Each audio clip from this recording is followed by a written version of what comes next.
হিংসা বলা হয় অন্যের উন্নতি থেকে সহ্য না হওয়া। হিংসার কয়েকটি পর্যায় রয়েছে। হিংসার প্রথম পর্যায় হলো অপরের উন্নতি দেখে মনে মনে অস্বস্তি বোধ করা, কিন্তু মুখে তা প্রকাশিত না হওয়া।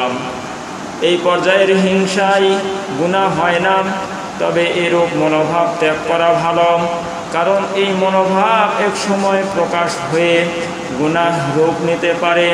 দ্বিতীয় পর্যায়ের হিংসা হলো অপরের উন্নতিতে অস্বস্তি বোধ করা এবং সেটা প্রকাশিত করে তার উন্নতিতে বাধা দেওয়া। এরূপ হিংসা করা হলো হারাম। বাধা দেওয়া দুই প্রকারের হতে পারে। এক প্রকার হলো কথার দ্বারা তাকে নিরুৎসাহিত করা, যেমন এক ব্যক্তির ছেলে লেখাপড়া করত না, কিন্তু তার প্রতিবেশীর ছেলে লেখাপড়ায় খুব মনোযোগী ছিল। সে নিয়মিত রাত 11টা পর্যন্ত লেখাপড়া করত। তখন সে লোকটির হিংসা হতো। সে বলতো, লেখাপড়া করলে কি হবে, পাশ করতে পারবে না। কিছুদিন পরে দেখা গেল প্রতিবেশীর ছেলেটি পাশ করে গেছে।